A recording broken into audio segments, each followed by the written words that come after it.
Song, how's it going? It's going well. It's going well. How you doing?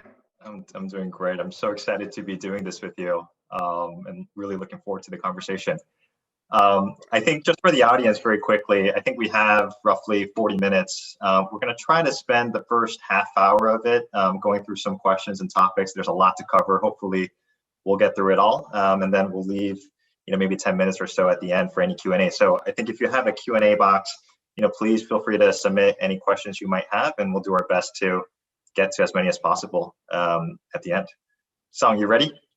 Yeah, let's do it. So maybe just to kick it off and get into it, tell us a little bit about how you grew up and ultimately how that influenced your decision to become an entrepreneur and found Squire. Yeah, I grew up mostly in big cities, in New York City, Manhattan. And then around 13, 14, I moved to LA. And both my parents were kind of artistic, entrepreneurial. Particularly my mom was very entrepreneurial. She owned several, small businesses growing up. So I always had that example of entrepreneurship and the fact that you can actually create a company. I didn't have anybody in tech in my orbit that I knew personally. I actually had no idea the whole tech industry even existed until I was much older. But I think having that experience growing up definitely informed my later decision to start a company. That's awesome. And a lot of founders, obviously, when they start to think about, hey, what kind of business do I even want to build? There's a long kind of ideation phase. How did you end up choosing to build for the barbershop market, and what made the opportunity so attractive to you? Yeah, so when my co-founder Dave and I came up with the idea, we both were working full-time jobs in corporate America. I was a corporate lawyer, and he was in finance and was actually in business school at the time. But we both knew that we didn't really want to stay on that corporate route. We wanted to do something more entrepreneurial. We wanted to try actually creating something. So we would literally just brainstorm ideas on the weekend. And eventually we came across this idea of the barbershop experience. And it was born out of our own experience, having been going to barbershops for decades and seeing how little change there was, how antiquated it was, how it was really one of the last areas of modern life where you had to have cash and you had to call to make an appointment, or you had to just wait, massively long times in order to get a haircut. So based on that, we realized that there were some pain points that could use improving. And eventually we went on to start Squire, but it was born out of our own experience. I definitely can sympathize with that, as I've been through similar experiences. And we'll get into it a little bit later in terms of, what's transformed the last couple of years to create this massive opportunity and acceleration. But before we get there, I think one of the common things someone might ask who's hearing your story for the first time is, but is the barbershop market truly that large? And what's your view on this? And what advice do you have for founders who might be going through similar questioning? Yeah, it's a good question. It's a question that we got a lot, particularly early on. And I think it's partially due to the fact that it's such an underserved market and is so overlooked that there's not great publicly available data on the number of barbershops. But I think anecdotally, we can all, if we just think about the number of shops that you'll see in every single community, every single small town to big city, across the country and indeed the world, it really starts to, become clear that actually it is a really big market, and there are many potential customers who fall into that demographic. But I think that the fact that no other tech companies really were thinking about the space or going after it leads many to initially think that this must be really, really niche. So that was something that we had to kind of get over early on. But in terms of founders and my advice to them about market size is, you have to do your own research. And oftentimes there's blind spots in the investor community and the community at large. And people may not realize how big the potential market is. But as long as you actually have done the research and have reasons to believe it is big enough to build a big company around, then stay laser focused on building the best solution for your customers, and eventually you'll prove that you're right in the long run. I think that's great advice and totally agree with your view. Obviously, it's a big part of why we've been partnering together. Can you expand a little bit more on what do you think are the advantages also of building deep versus perhaps going too broad? And yeah, it might be great TAM theoretically to go after a big horizontal opportunity, but what's the advantage of building super deep for a particular audience? Yeah. So my belief is that it's really hard to do many things well, to be the best at many things at once. You know, it's possible, like there's the Amazons of the world, but even Amazon started off super focused on selling books online and then expanded from there. So I think that initially going really deep allows you to, one, just be super laser focused on your customers and solving their problems and providing them with delightful experiences. And two, it allows you to innovate and think of things and devote all of your company resources and attention to solving problems that other companies that are going horizontal just don't have the bandwidth or the interest in doing. And as a result, you can build a better product than even much bigger companies who have a lot more resources because you're so focused. The other thing I think that's all amazing. I think the other thing I might add is, sometimes when you're building kind of these payments platforms, which Squire is in many respects outside of just pure software, is that there are very unique nuances to the flow of funds in terms of the commissions model, the rent collection model, and there is really something to be said about how you've spent so much energy and time to build these very specific features to serve the idiosyncratic needs of the barbershop market, which not everyone can do if they're not as focused, to your point. Yeah, I agree with that. And it's like the deeper you go, the more complexity you're going to discover. And so if you build a very horizontal surface level product and don't go very deep, you can build something very general and it may lack some of the complexity, but it's also not going to fundamentally solve as many problems, pain points, and won't be as great of an experience for the customer. But if you go deeper and deeper, you will find, wow, there's so much nuance here that at first, we didn't realize there was. And that's true for barbershops, but I would venture to argue that it's probably true for most businesses and most small businesses as well. The deeper you go, the more intricacies and the more granular things you'll find. And that's actually an opportunity. It's hard from a product standpoint. It's harder to build for, but it's also an opportunity. Totally agree. I think people who know you and Dave and the Squire story really well know some of this backdrop, but their Squire 1.0 was not necessarily a straightforward path to success. And so can you expand a little bit and tell your story in terms of what were some of the early challenges that you faced and the learnings from those experiences? Yeah, that's absolutely true. The first product vision and version of the product that we came up with was vastly different from what our product has evolved to now. When we first rolled out what we call our MVP, or like a first version of our product, it was a mobile app, mobile first. And it was really solving the problem of the consumer, the person getting a haircut. So you could seamlessly find a barbershop, book, pay, tip. And it was actually a pretty great experience, I think, for the consumer. But on the barbershop side, it really only worked for the individual barber. So then the entire shop, it really had no use for it. So as we hit the market and started trying to sell this great app that we built, that we loved, and that consumers seemed to really like, the response that we got from the barbershop owners was, yeah, this looks cool, but can it integrate with my point of sale system? Can it have, product inventory? How's it going to handle that? I have all these barbers that work at my shop. Like, how do I manage them with this app? And we really didn't have any good answers. So, as a result, it was very hard for us to get traction from barbershops, hard for us to get them to adopt the technology early on. So we had to go back to the drawing board and really rethink our value proposition and our strategy. And eventually we decided that, we kind of had to go back to square one and rebuild a totally different product that was more focused on the entire shop instead of the individual barber, and could really be an end-to-end solution for the barbershop owner and all the individual barbers to operate their business.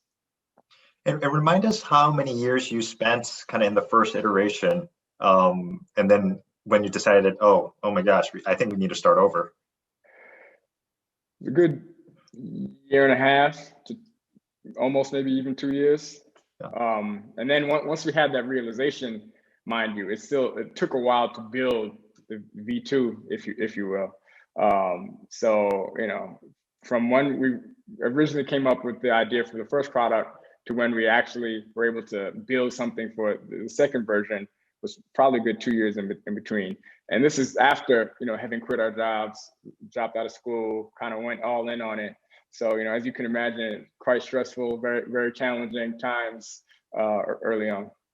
No, definitely. And, we'll get into some of, what's happened since the pandemic started, et cetera, a little bit later. But I think one thing that really resonated with your story with us is the resilience at the end of the day, and just never giving up and finding every way possible to make this the success, it's become.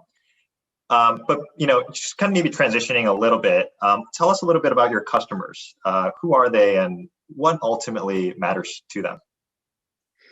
Yeah, so I really love our customers. I love working with them. I love being a part of their industry. So barbers are a very interesting mix between blue collar workers, professionals, and artists. Frankly, they work with their hands, but at the same time, they're super concerned about aesthetics and creating beautiful services with the haircuts that they're performing. They are very, very style conscious, and they're very engaged on Instagram and have a whole community around this culture of barbering. It's a subculture that many people aren't familiar with. We always say that it's similar to like being a sneakerhead. If you're in that community, you realize how big it is and how passionate people in it are. And it's the same thing with barbering.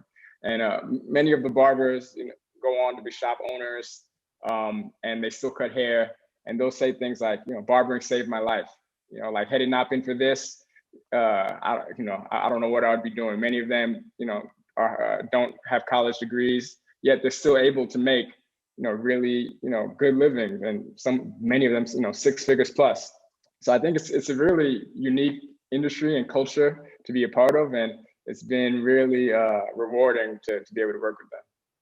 No, it's a very powerful statement in terms of what barbering has meant for a lot of these really entrepreneurs too themselves, in many respects. And it's just amazing to see what you've been doing to enable that. So maybe on that topic, I think at the same time, technology adoption has certainly been lagging in the industry. Is that changing? And how do you, as in Squire, uniquely help them succeed? Yeah, so we look at ourselves as bringing the best that technology has to offer, in 2021, and making it super easy and accessible to this industry that is not necessarily very tech, forward. These are people who, for the most part, they want to be, cutting hair, they want to be, running their business. They're not very interested in staying up on the latest software and going out of their way to implement software solutions. Many of them, if they could, they would not use any software. But the world being what it is, they realize that there's a transition, particularly amongst their customers, where people want the convenience of being able to, pay on their phone, pay on a website, cashless transactions.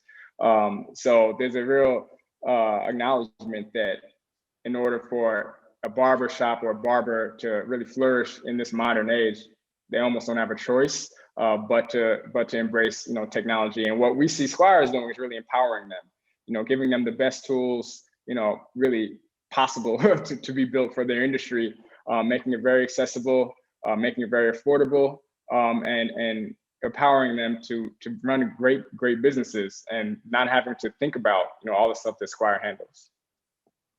Yeah, no, and it's also one of the things that we look for from an investment perspective too. I mean, we've been, and Songe, this, like we've been very active in vertical software. We're big investors in Procore, the leader in construction software management. We're big investors in ServiceTitan and home services, and there's a number of others that we've been active in. And it's always been the common theme. We're always, going into a space that's under automated, under digitized. But to your point, trying to enable these businesses and owners to really meet where the consumers are in this day and age, and transform their experiences. I think it's been a very powerful thing. at Squire as well. Mm-hmm. And one thing with technology is like it only moves in one direction. Like there's no going backwards. So it's like to the extent all these industries are embracing technology, and the consumers we already know are embracing technology.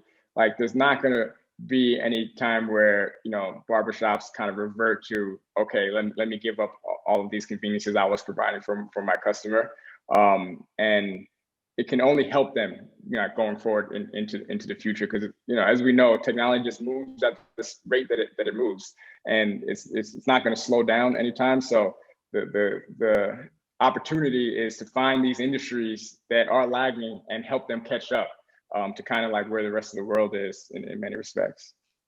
It's a fantastic point, and actually a really good segue, because I kind of want to talk about the last year. I mean, with the pandemic, it's just been a very, very tough year for a lot of individuals, also a lot of small businesses, including barbershops.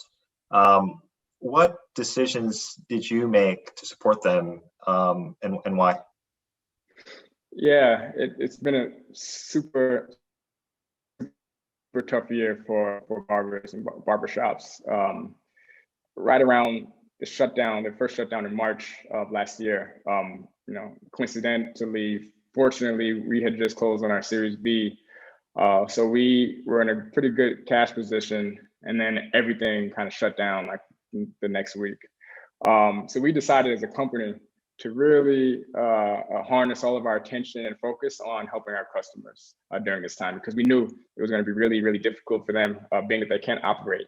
They're not like many of us probably on this call who can work from home, still make a living, and they work with their clients in person, standing up, cutting hair, every day. And when their business is shut down, they essentially have no means of income for themselves and for their families. So we decided, how can we help them? That was the number one thing. So we took some pretty decisive actions, including we waived our subscription for all of 2020, and actually the first quarter of 2021 we've extended it. And that was a tough decision, frankly, because the subscription is revenue for Squire, but we didn't want our customers to continue to have this overhead when they weren't operating, or either they were operating not at full capacity due to ongoing shutdowns. And we thought it was just the right thing to do. In addition to that, we really focused our product on thinking of features that could help them during this time as they were shut down, and then also thinking about how could we help them to reopen, safely and successfully. So one of the features that we rolled out was called digital gift cards, which what that did is essentially it allowed the barbershops, while they were closed, to sell these gift cards online to their customers for future services that they would perform when they reopened. But the money they would receive while closed. And this sounds like probably a pretty small feature, but it actually ended up being really impactful for many of our customers. We had some shops that sold $30,000-$40,000 worth of gift cards while they were shut down, and that money sustained them during that tough time. And then as they were reopening, we started thinking about, okay, what are the features that they need to reopen safely? So we launched COVID waiver forms, which essentially requires all of their customers to sign a waiver form, saying they don't have COVID and they haven't been traveling, they don't have symptoms, etc. So it's optional for shops that want it, but many of them do want that because it makes their clients feel more safe, coming back into the shop. We launched another feature called a virtual waiting room, which is interesting because everybody knows the waiting room is really kind of one of the quintessential parts of the barbershop where you kind of fraternize and talk to people. But with COVID, that's really not allowed anymore due to social distancing. So we use software to kind of build a solution where it enables the client who booked a haircut to get pinged when their chair is literally available and ready for them. So the barber has time to disinfect and do all that, and then there's no actual waiting in the shop. So those are just a few examples. I could go on, but those are a few examples of the things that we rolled out, specifically to help our customers. These weren't revenue producing, for us. In fact, we waived our subscription, but ultimately the focus was how do we help our customers? No, and I think that really struck a chord with us as well, which was, I think the all-encompassing theme is that Squire really did their best to show up as a true partner. And we can talk about what makes software businesses successful. It can be product, platform, it can be the business model. There's a lot of different things, but philosophically, I think it only ultimately clicks together if the customer is kind of the first thing and the first priority. And I think the way you've showed up has created massive amounts of loyalty, will likely increase lifetime with these customers, and just the ability to just win business over and over and over again. And so I think it was very powerful. As you were navigating that, and building a lot of different features to ensure that people can operate again in a safe environment, one of the things we of course noticed is that business started to accelerate a lot. How do you think about what really accelerated that? What did you do so effectively to even enable this massive digital adoption of Squire? Yeah, I think that some of it was kind of the goodwill that you spoke to. I mean, we were taking all these actions, and we were also very public about it, with our communications via, social media and other things, so that we wanted the community to be aware of what Squire was doing. So I think that we earned some goodwill that may have caused some additional increased interest in us because we presented ourselves as a true partner, using your words. And I think also the guidelines that states were requiring that barbershops adhere to in order to reopen really were in total alignment with what Squire has always been preaching. Adopting software, using an appointment system, contactless payment. So I think that shift also may have forced some customers who may have been resistant to adopting software as they were reopening. They may have considered us when they otherwise may not have. And I think in aggregate, when you add up all those shops, it resulted in a surge of new interest for us. And we think that also our product is really just the best product suited for these customers. And to the extent it also helps them reopen and exercise in operate in a post-COVID environment, I think that is only going to increase the interest in Squire. We completely agree. Our session's topic is about innovating in a traditionally non-technical industry. Now, we can talk about innovation in 1,000 different ways.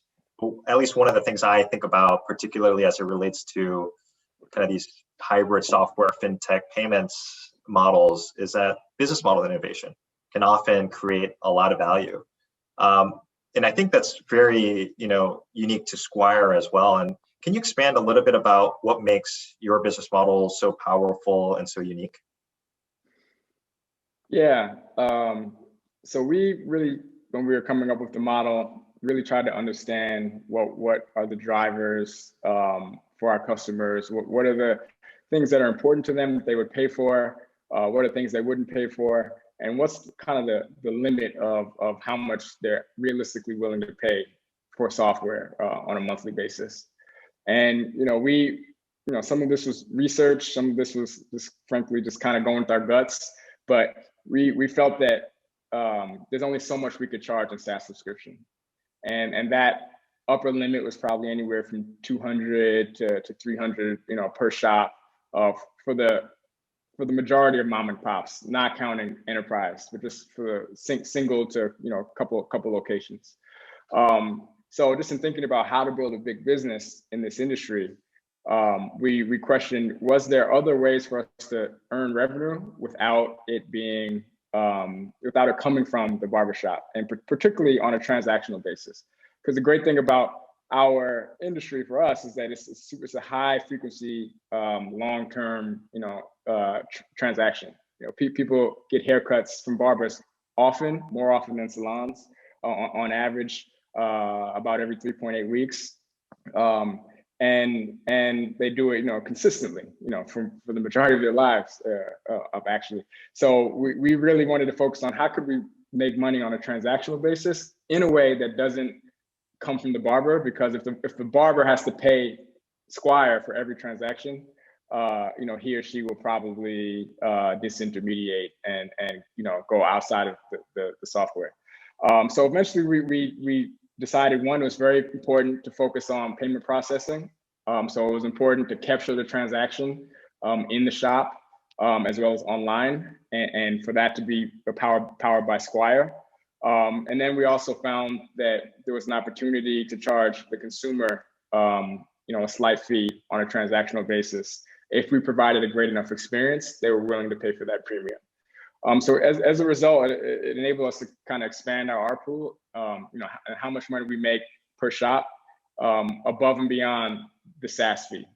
And I think that was the real kind of innovation. I mean, I don't know many other businesses at the time that were doing it. There's some now, but we came up with that just intuitively and based on knowing our customers. Yeah, makes a ton of sense. And I think in traditional software, we talk a lot about, hey, what's the ROI, and as a result, how do we price stuff? What's the lead gen value, and based on that, how do we price stuff? I think one of the most overlooked things in small businesses is what matters to these owners and these barbers is actually cash flow.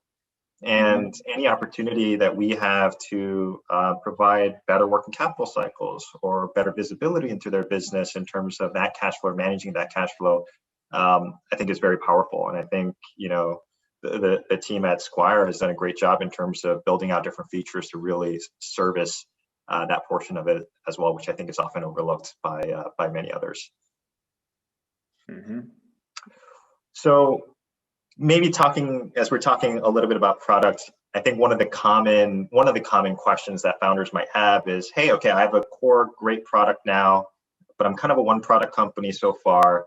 When is the right time to launch another product? And maybe you can speak to it more from Squire's perspective, if that makes sense, in terms of how you think about the cadence of additional products, cross-selling that into your existing base, and the right, level of product velocity. Yeah, that's a great question. I don't know if the way Squire has done it historically is the best advice, but I'll tell you what we did, and people can take that for what it is. But up until recently, we didn't really have a big product team. We had a product team that was mainly two people, our head of engineering and our head of product. And because we were limited on resources, it forced them to really be super kind of lean with product decisions, and also to base it super heavily on customer interactions and the feedback. So that really kind of led all of our product decision making up until relatively recently, when we've actually built up a pretty robust product team. And I'm sure there were things we did wrong, and things we could have done better. But I think that our North Star was always pointed in the right direction, and that was really based on building things that our customers want, building things that our customers need, and prioritizing based on how bad they needed it and how bad they wanted, and how many of them were we hearing that from. And I think startups can get away a long time if they kind of make that their central focus point for product. Eventually, you will need more process, and you will need to make it more quantitative and all that. But I think early on, it's okay to be just like super responsive to your customers. I mean, there were times we would literally build a product just for one customer, but it was because it was a big customer and they needed it, and they wouldn't come on Squire without it, or they would churn if we didn't provide it for them. But the funny thing is that a lot of the features we built for some of these bigger customers ended up being usable or for other customers also. Like if you build for your best customers who are really engaged, really using the software right, really kind of down with what you're providing, you'll find that a lot of times, like their customers' intuitions are actually right on point. So that was our strategy for the most part, and we try to keep that even now as we're building a more robust team with product managers, and we're looking at data, and we're measuring everything. But ultimately, it's always driven by what our customers want and need. I love the number of times you said customer. I lost count. It's very consistent and very, very important, something we think about a lot. So I'm going to do one more question here, and then maybe we can cut over into audience Q&A. But the last question is, if you were to take a step back and just roll the tape forward 5 years, what will success mean for you and the company? I'm going to use the word customer some more. I'm sorry. It will mean Squire being like the de facto leader in this vertical. One of the things about building verticals is that there's a lot of advantages, that we spoke about. But another thing is that it gives you the opportunity to really dominate a specific space. And if you don't do that, then it's really hard to build a big business within a vertical. So our goal is to really be like the industry leader, kind of default operating system for barbershops in the US and really globally within the next 5 years, and to continue building and innovating and just providing the best solution for these customers. If we achieve that, then we'll build a really big and successful business, and that's where we hope to be in 5 years. That's awesome. I think we're perfectly aligned, which I think is that's a good thing, right? Important. So this was amazing. I'm going to cut over. There's some great questions coming in here. I'm just going to cut over here very quickly. First question I'd love for you to answer is, how did you mentioned a little bit in the beginning, didn't really have a traditional technology background, came from the corporate law universe. How did you build a tech product without a traditional tech background? Yeah, that's a great question. That was the hardest part, frankly. So I believe now, and I believe then, that if you're not technical, you will do yourself and your company a disservice by trying to outsource your product development, because you have really no way of managing the process or even really understanding what's being built. I think that you really need to find somebody to join the team, either as a co-founder or first employee who is very technical, who can build your first product. And that's what we set out to do from inception. And it took a few trials, a few working for a few people, and it didn't work out. But eventually we met somebody and he was able to join the team and kind of build out our first initial version of the product. And it's hard. It's very hard if you're not technical. You don't know where to find these people, especially if you're not in tech or you're not coming from tech. So you really have to try to immerse yourself in the local technology community wherever you are. Now everything is remote, so I guess that would be online. But if things ever go back to normal, in person is good. So try to find where do engineers in your community hang out? Where do product leaders hang out? And see if you can build relationships, get to know them, and hopefully convince them to join your team. That's awesome.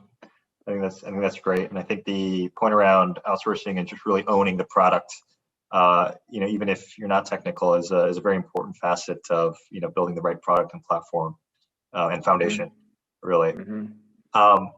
So I have one more question in terms of, a couple more questions here, but one question just in terms of, I think you were starting to allude to it toward the end in terms of engaging with customers as you build new products. But, I think in the early days, you really focused on, hey, one-to-one conversations, forget scale. Just like, let's do that. Let's really deeply understand what everyone wants.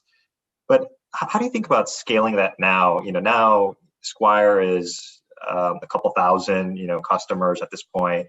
How have you really thought about scaling that effort going forward? Yeah, it does become more difficult as you grow. Kind of the YC mantra, do things that don't scale. I'm a strong believer in it. At some point, you need to do things that do scale. So we try to keep that original, spirit that we had. It's one of our core values of really putting the customer first and learning and engaging with them, and try to have that kind of trickle down throughout the company. So it used to be me that barbers were texting, every other day with problems, questions, wanting things. And I had that really close interaction with them, going to barbershops. But now we have product managers, but we try to empower the product managers and encourage them to basically do what we did, 3-4 years ago, themselves. So now the product managers are the ones kind of really engaging, being immersed in the barbershop culture and community, forming these relationships, texting barbers back and forth about questions and bugs as they come up. And I think it's important to kind of keep that focus and that open line of communication. I still to this day have shop owners, like some of our earlier customers, who they'll get a bug or something in the system and they'll text me first. And I'm like, we literally have a whole CS department here to help you, for sure. Text me, and then I just forward it to CS. But I think that's if we can keep that for as long as possible, I would like to continue doing that, because I think it is helpful. It's definitely a special relationship for sure. So I think we might have time for one, maybe two more questions. Okay, so, and please be honest, despite me being the one asking this question, but can you talk a little bit about the fundraising process and choosing investors who would understand barbershop culture and the importance of it? Oh, that's a great question. Well, fundraising is like a spectrum of in terms of the experiences that a founder can have fundraising. All the way from being super challenging, going to hundreds of investor meetings and getting all no's, all the way up to you have a super hot company and investors are sending you term sheets with no meetings. That does happen all the time. We've kind of ran the gambit. I wouldn't say we've ever been that super hot that they send them to the investors with no meetings, but term sheets with no meetings. But we've kind of know what it's like. I know what it's like to fundraise when it's really in a challenging environment and in a more competitive environment. And early on, it was very difficult. A lot of investors didn't get the vision, didn't get the opportunity. Our product wasn't there at the time, so we didn't have the traction. So when it's like that, you just need to raise however you can to move on to the next, from whomever you can to move on to the next phase. So we weren't very picky when it comes to investors for most of our history, because we were always raising to get to the next level and then raising some more. We didn't ever raise a big enough chunk to really just not have to think about fundraising until we raised our Series A. That was the first time. If you are fortunate enough to have interest among several investors, then that's when you can really start focusing on which investors and funds are going to be more value additive outside of the capital. And fortunately, we've been in that position as well. And for us, it was super important to partner with investors that really are in alignment with our broader vision. I mean, you've heard Yoonkee say it several times. Yeah, we're in alignment, and that's really what you want. Not investors who think that your company should be something fundamentally different than your vision as the founder. So I think that's important, because there's things. It's not easy. Even with money, it's not easy. There'll be challenges, and you want someone who's really going to be in your corner, and also has the experience. That's another reason that ICONIQ was so attracted to us, is that they really have great expertise in vertical SaaS companies and vertical payments companies, and that's really what we are. And that experience is very, very valuable as you grow and as you scale. So yeah, that's what I'd say. No, it's definitely think that alignment and partnership, it comes hand in hand. And these things are incredibly long-term journeys if successful, even if they're not successful. And I think finding people both ways mutually that think the same way, not the same way, but are aligned philosophically and about building something special and transparently, I think has been great. And Songe, working with you has been a massive pleasure and an honor, and excited to continue to build for a long time. We're unfortunately running out of time now. I know there were a couple more questions that we wanted to get to, but it was a pleasure. Really enjoyed this session. Now, hopefully it was helpful to the audience in terms of just understanding Songe's story and some of the advice he has given. Likewise, it was a great conversation. Really enjoyed it. Great questions too.